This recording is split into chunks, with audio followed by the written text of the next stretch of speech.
अस्सलाम वालेकुम रहमतुल्लाहि व बरकातुहू। शाम को हमने एक पोस्ट लगाई थी कि हम जेलम में पहुंच चुके हैं अल्हम्दुलिल्लाह। जेलम का मशहूर तालीमी दीनी इदारा जामिया हनफिया के अंदर हमने ईशा की नमाज पढ़ी, उसके बाद वहां मौजूद रहे, कोशिश करते रहे फवाद चौधरी साहब का जो कि इलाका है उनके साथ हमारा रब्ता हो सके। तो जो 100 पासपोर्ट जमा करवाने थे उन्होंने जमा करवाने का लफ्ज लिखा था, तो ये उसकी सॉफ्ट कॉपीज जो हमारे पास आई थी हम प्रिंट करवा के निकलवा के साथ लाए थे कि सोशल मीडिया पे तो वो रिस्पॉन्स नहीं दे रहे, कोई जवाब नहीं दे रहे, कोई उनका नुमाइंदा रब्ता नहीं कर रहा। तो उनके इलाके में आए जेलम में, उनसे रब्ता करने की यहाँ कोशिश की, कोई जवाब नहीं था।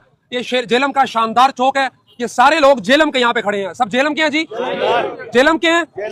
तो ये लोग भी फवाद चौधरी साहब को तलाश कर रहे हैं अपने अपने पासपोर्ट लेके। आप सब फवाद चौधरी साहब के वादे के मुताबिक गजा जाने के लिए तैयार हैं? अगर वो कहते हैं कि पासपोर्ट लाइन जमा करवाएंगे, ये लोग तो हैं, ये वो लोग हैं जो जिन्होंने मुझे कॉपीज भेजी, ये 100-150 है तकरीबन।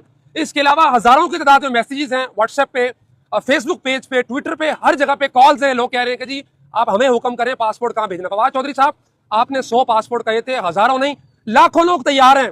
आपने चैलेंज दिया था उलमा को, मौलवियों को कि ये लोग सिर्फ फतवे दे सकते हैं, मैदान अमल में निकल नहीं सकते। ये उनका एक खादिम अपने इलाके से उठ के आपके इलाके के अंदर मौजूद है।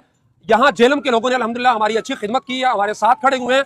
और वो लोग आपके इलाके के लोग हमारे साथ खड़े हुए क्योंकि आपने दीन के खिलाफ बात की थी, उलमा के खिलाफ बात की थी। और हमारे पास हर इलाके से सैकड़ों की तादाद के अंदर लोगों के मैसेज है कि अभी जहाँ खाना खा रहे थे वहां कोहिस्तान से फोन आया कि जी 250 पासपोर्ट मेरे पास जमा हो चुका है, हुक्म फरमाए कहाँ जमा करवाना है।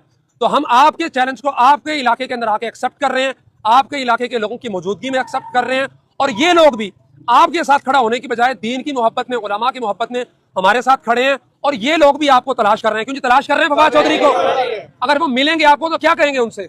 हमें वीजा लगवा के तो हमने गजा जाना है। लो जी, आपका काम तो आसान हो गया। मसला ये है कि मुफ्ती तकी उस्मानी साहब ने फतवा दिया था इसराइल के खिलाफ, तो तकलीफ यहाँ पे शुरू हो गई है इसराइल के एजेंटों को, उनकी रूहानी औलादों को।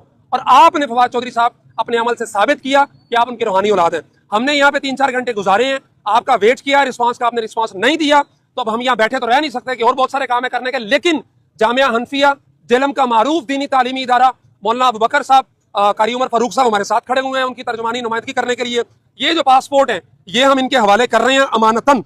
फवाद चौधरी साहब आएंगे, आपसे रब्ता करेंगे। और आप इस इदारे के अंदर आए हुए हैं पहले वोट मांगने के लिए, इनके पास आए हुए हैं वोटों की भीख मांगने के लिए। अब आप आए अपनी अमानत को वसूल करने के लिए। ये पासपोर्ट है कारी साहब, आपने फवाद चौधरी साहब को देने हैं। जब वो इनके मुताबिक वीजों का एहतमाम कर लें, या फिर आपने हम तक पहुंचा देने हैं, फिर हम जाने, वीजा जाने, टिकटें जाने और वहां पहुंचना जाने। ठीक है जी। फवाद चौधरी साहब आदमी को साहिब किरदार, साहिब जुबान और जो है ना अपनी बात का पक्का होना चाहिए। हम अपनी बात के पक्के थे कि वीजों का, पासपोर्ट्स का इंतजाम हम करते हैं। अब गेंद आपके कोर्ट के अंदर आ चुकी है, अब देखते हैं कि आप क्या करते हैं।